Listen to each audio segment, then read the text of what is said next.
नमस्ते, मैं हूँ रवीन गौतम और आप देख रहे हैं ब्लंटली स्पीकिंग। ब्लंटली स्पीकिंग में हम चर्चा करने जा रहे हैं कि आगामी वीक का शेयर मार्केट हमारा कैसे रहने वाला है, कि जो सोमवार से लेकर शुक्रवार तक का जो विश्लेषण करते हैं सुभाष जी के साथ वो है।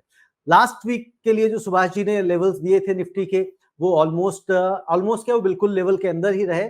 बैंक निफ्टी जरूर थोड़ा सा जो उसके ऊपर उछल के चला गया था, लेकिन फिर वापस आ गया।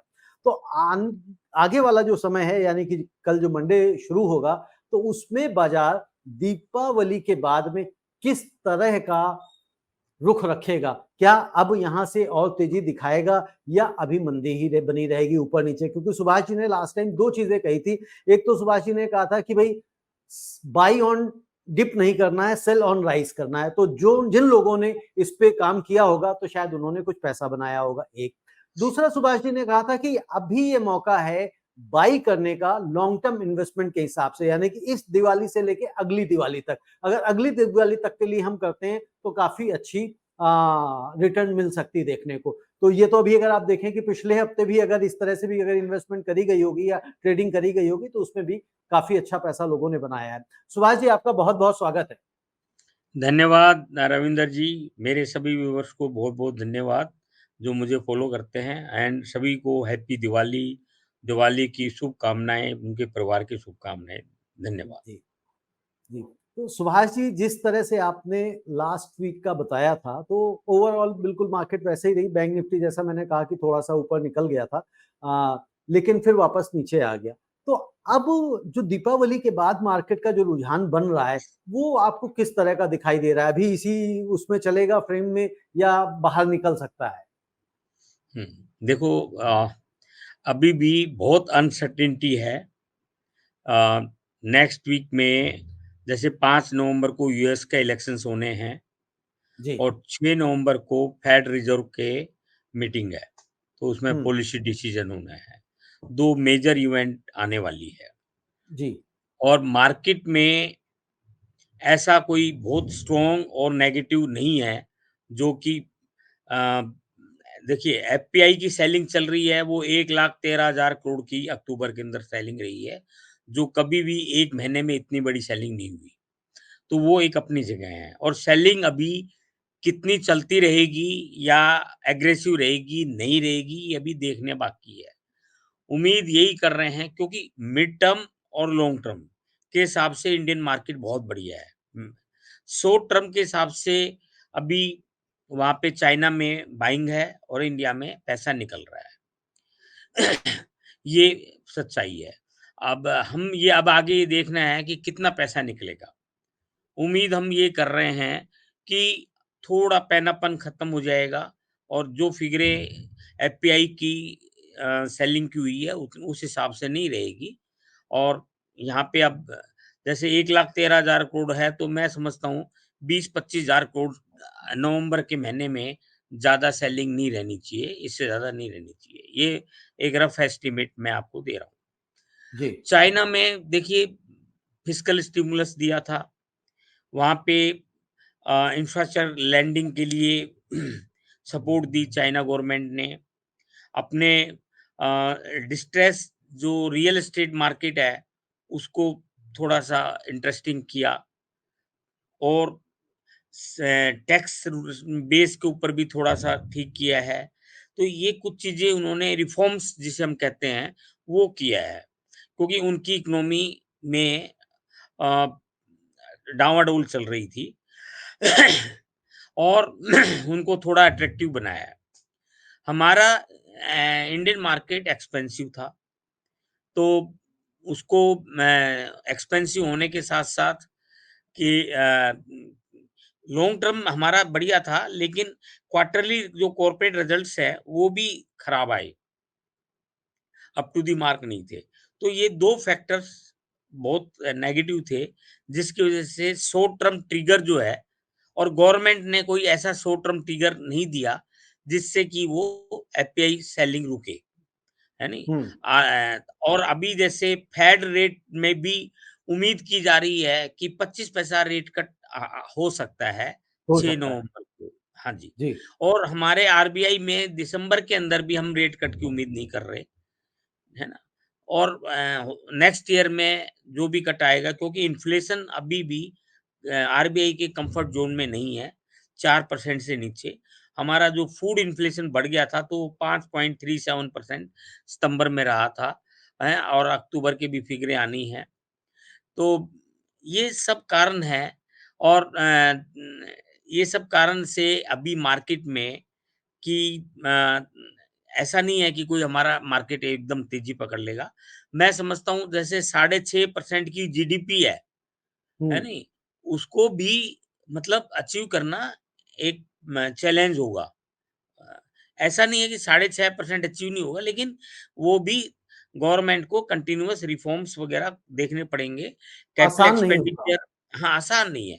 कैपिटल एक्सपेंडिचर करना पड़ेगा, पीएसयू को भी कैपिटल एक्सपेंडिचर करना पड़ेगा, प्राइवेट भी इन्वेस्टमेंट करे, उसको अट्रैक्ट करना पड़ेगा, है नहीं?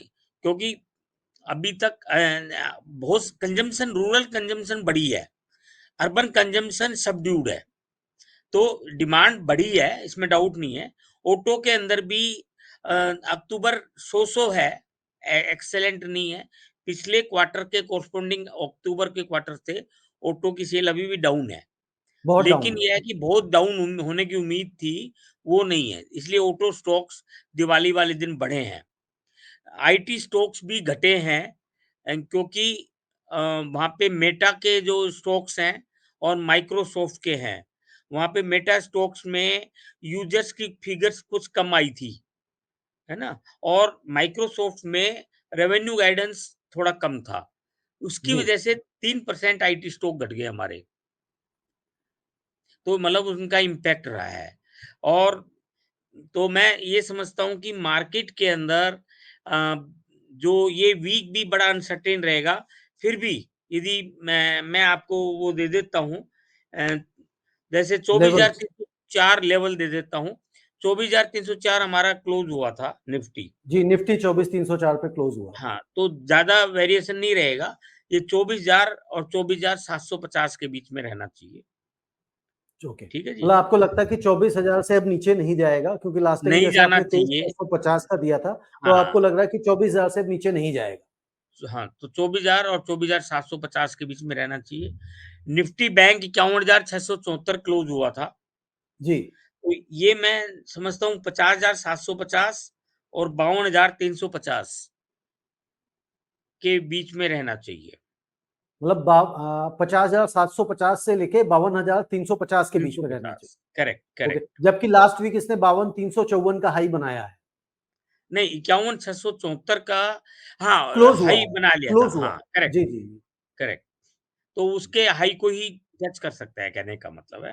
Okay okay okay. हाँ, ठीक है। तो सुभाष जी, जैसे एक चीज और बताइए कि जैसे दीपावली, जैसे हम लास्ट टाइम जब बात कर रहे थे आज से 2-3 महीने पहले, कि दीपावली में मार्केट पे तेजी हम देख सकते हैं, लेकिन इस बार ऐसा क्या इतना रहा, क्या सिर्फ चाइना फैक्टर ही रहा जिसकी वजह से जो एफपीआईज हैं वो यहाँ से पैसा निकाल के चाइना ले गए, या हमारे कुछ इंटरनल भी वीकनेस रही इकोनॉमी में, जिस वजह से मार्केट हमारा थोड़ा सा नीचे गया? देखो, यदि और कोई टाइम होता पहले, आज से 2 साल, 3 साल, 4 साल पहले होता, तो इतनी बड़ी सेलिंग आने के बाद 1,13,000 करोड़ की एफपीआई की सेलिंग थी, नेट के जी अंदर। इतनी जी। बड़ी सेलिंग को हमारे डोमेस्टिक इंस्टीट्यूशन ने एब्ज़ॉर्ब कर लिया, और हमारा हम्म मार्केट टॉप हाइक से सिर्फ 8% नीचे गिरा। तो हम्म। ये अपना मार्केट की बहुत बड़ी क्वालिटी है। इतनी सेलिंग को एब्ज़ॉर्ब करना, ये बहुत पॉज़िटिव फैक्टर है। जी। और मार्केट तो एक्सपेंसिव था। क्वार्टरली रिजल्ट्स हमारे अप टू द मार्क नहीं आए, वो हल्के आए। वो भी एक फैक्टर रहा। जब एक बार क्वार्टरली कॉर्पोरेट रिजल्ट्स नीचे आ जाते हैं, तो ट्रस्ट क्रिएट होने में टाइम लगता है। तो बिल्कुल ठीक है। ये हाँ जी, ये फैक्टर बड़ा नेगेटिव रहा है। और हमारा जो लॉन्ग टर्म पीई है, वो 18 मल्टीपल से 22 मल्टीपल के बीच में चलता है ओके। ना? तो हमारा जिस टाइम मार्केट पीक पे था तो 22 मल्टीपल पे था। अभी भी हम्म। 20 मल्टीपल पर है। ओके। 20 साढ़े 20 के मल्टीपल पे है। तो अभी काफ़ी करेक्ट हो गया है मार्केट, और लॉन्ग टर्म में कोई दिक्कत नहीं है। मिड टर्म में भी कोई दिक्कत नहीं है, इंडियन मार्केट। जो लॉन्ग जी, टर्म इन्वेस्टर है और जो मीडियम टर्म इन्वेस्टर है, वो लार्ज कैप के अंदर, अच्छे स्टॉक के अंदर इन्वेस्ट कर सकते हैं लॉन्ग टर्म में। जी। अभी एक जैसे सुभाष गोल्ड जी भी आपने देखा होगा, गोल्ड भी काफ़ी बढ़ गया काफ़ी है बढ़ ना? गया, बिल्कुल। हाँ, तो पिछली दिवाली से इस दिवाली तक का गोल्ड यदि हम देखें तो 40% गोल्ड बढ़ा है। हुँ, तो इसके पीछे कारण जो क्या कि है? ब 40% तो बहुत है ना? हाँ जी, तो इसके पीछे भी कारण है। एक तो जैसे यूएस की जो है ना इकोनॉमी, वो जी। डेट इतना बड़ा है कि कोई भी चीज़ ऐसे आज हो जाए तो बड़ी दिक्कत है। तो कंट्रीज़ में ना वो रिज़र्व जो सेंट्रल बैंक हैं, वो गोल्ड के रिज़र्व्स में रिज़र्व भर रहे हैं। तो हुँ, उनकी लगातार बाइंग चल रही है, ओके। गोल्ड और सिल्वर की। इसलिए है नहीं इसलिए ये गोल्ड और सिल्वर बढ़ टॉप रहे पे हैं। है। जियोपॉलिटिकल रिस्क भी है। ओके, ईरान इज़राइल का जैसे आपने देखा कि जी। इज़राइल ने रिटेलिएट भी कर दिया है और वहाँ पर भी उन्होंने थोड़ी प्रिकॉशंस ली है कि अटैक उन्होंने कोई न्यूक्लियर इंस्टॉलेशंस पे और ऑयल इंफ्रास्ट्रक्चर पे नहीं किया। हुँ, उनके एयर जो मिसाइल्स मैन्युफैक्चरिंग वगैरह जो थी, उन वहाँ पे उनके वहाँ बेस पे किया है। तो अ, वार भी ऐसा नहीं लगता कि ईरान और इज़राइल को डायरेक्ट वार बढ़े, प्रॉक्सी वार तो चल रहा है नहीं? तो ये भी एक फैक्टर है सब सोने के चीज़ों प्राइस बढ़ने में। बिल्कुल। जी। सुभाष जी, जब लास्ट वीक आपने कहा था ना कि भई अभी मार्केट ऐसा है कि अगर हम इस दिवाली से लेके अगली दिवाली तक के लिए इन्वेस्टमेंट कर दें निफ्टी वगैरह में, तो काफ़ी अच्छे रिटर्न देगा। तो एक यूज़र ने बड़ा एक इंटरेस्टिंग डेटा भेजा था, शेयर किया था हुँ, कि भई 2022 में, बल्कि 2013 से शुरू करते हैं। कह रहे 2013 में निफ्टी ने 25 अक्टूबर तक बॉटम बनाया था और उसके बाद वो हुँ, 13% जो है ना रिबाउंड किया था कुछ महीनों में, 2-4 महीनों के हुँ, अंदर। हुँ, और फिर हुँ, 2016 में उन्होंने कहा कि भाई 28 अक्टूबर को उसने सबसे निचला सपोर्ट बनाया और फिर उसके बाद कुछ महीनों में ही 8% का उसने फिर रिबाउंड कर लिया। और जैसा अभी हुँ, आपने भी कहा कि ये 8% डाउन है, ऐसे ही 2018 अक्टूबर में 26 अक्टूबर को निफ्टी ने टच किया नीचे निचला स्तर और 10% की रिकवरी करी दिसंबर तक ही। और हुँ, 2022 में 28 अक्टूबर को तक उसने निचला स्तर बनाया और 15% की रिकवरी कर ली नए क्वार्टर में। तो इस बार भी जो हमने देखा कि 2024 में अक्टूबर में ही इसने मार्केट ने निचला स्तर छुआ है। तो जो आप कह रहे हैं एक तो वो है ही जो आपने कहा कि भाई 27,000 तक जो आप कह रहे थे कि बहुत ही मतलब मैं मॉडेस्ट वो दे रहा हूँ कि 27,000 तक जा सकता है, हो सकता है उससे ज़्यादा भी निकल जाए। तो हुँ। इस हिसाब से क्या आपको लगता है वाक़ई में अभी अगर लोग इन्वेस्टमेंट करें लॉन्ग टर्म को देखते हुए, अगले साल की दिवाली को देखते हुए तो अच्छा उनको रिटर्न मिल सकता है? बो ने देखो यदि मैं 5 साल की बात करूँ तो 50,000 मैं निफ्टी देख रहा हूँ, 5 साल के अंदर। 5 जो साल भी के अंदर, 24 ओके। जो भी 24,000 है ना? 2029 में। हाँ, 2029 में 50,000 निफ्टी देख रहा हूँ। तो that means double of your money. किसी जी, भी आपका फिक्स्ड डिपॉज़िट, डेट इंस्ट्रूमेंट, कोई भी इंस्ट्रूमेंट में डबल रिटर्न 5 साल में नहीं हो सकती।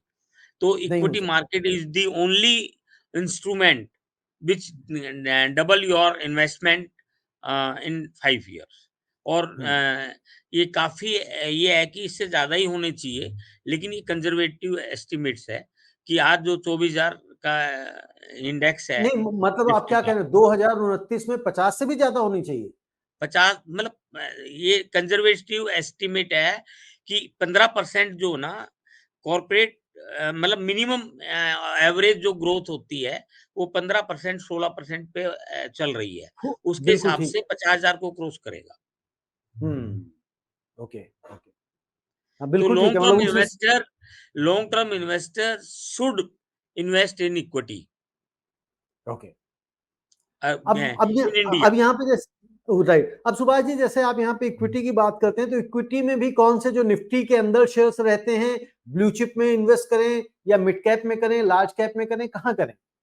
देखिए, मिड कैप और स्मॉल कैप ये एक ऐसे स्टॉक्स हैं, यदि आपकी नॉलेज है तो यू कैन मल्टीप्लाई, हो सकता है आप 3 साल में डबल कर लें, है नहीं? ओके, ये लेकिन आपकी नॉलेज होनी चाहिए, नहीं तो आप गलत शेयर में इन्वेस्ट कर गए तो आप नुकसान कर सकते हैं। और कैपिटल डुबो सकते हैं। यदि आपका लार्ज कैप में इन्वेस्ट भी करते हैं और आपकी नॉलेज नहीं भी है, तो भी यदि उसमें 50 स्टॉक होते हैं, उनमें से, क्योंकि वो जो सिलेक्ट करते हैं, वो अच्छे स्टॉक को ही सिलेक्ट करते हैं, जब इंडेक्स जी, बनाते हैं जी, और उनको बदलते रहते हैं। तो यदि उनमें से गलती से भी कोई और स्टॉक भी इन्वेस्ट हो गया, तो नुकसान के चांसेस, रिटर्न कम या ज़्यादा हो सकती है, लेकिन आपको नुकसान नहीं होगा। तो नुकसान इसलिए नहीं। हाँ, बेस्ट चीज़ तो मैंने जैसे बताया, if you are not knowledgeable, तो बेस्ट रिटर्न के लिए PMS registered, SEBI registered PMS में इन्वेस्ट करो, म्यूचुअल फंड में इन्वेस्ट करो और वो थोड़ी-सी गाइडेंस लेके आप इन्वेस्ट करें। हुँ। नहीं, बिल्कुल ठीक है, गाइडेंस ज़रूरी है क्योंकि आपका पैसा है, जैसे आपके कंपनी का स्लोगन है एसएमसी ग्रुप का, मनी वाइज़ बी वाइज़, तो पैसे के लिए तो हमेशा बुद्धिमत्ता दिखानी चाहिए और जिसकी जानकारी नहीं है तो हमेशा एक्सपर्ट की सलाह अवश्य लें। और इस कार्यक्रम में हमेशा हम कहते हैं कि भई हम इस कार्यक्रम में विश्लेषण करते हैं, प्रेडिक्शन हम कोई नहीं करते हैं और ना हम ये सलाह देते हैं कि आप कहाँ बाई करें और क्या करें। जब भी आप अपना निवेश करें या ट्रेड करें तो आप अपने वित्तीय सलाहकार की सहायता, सलाह अवश्य लें।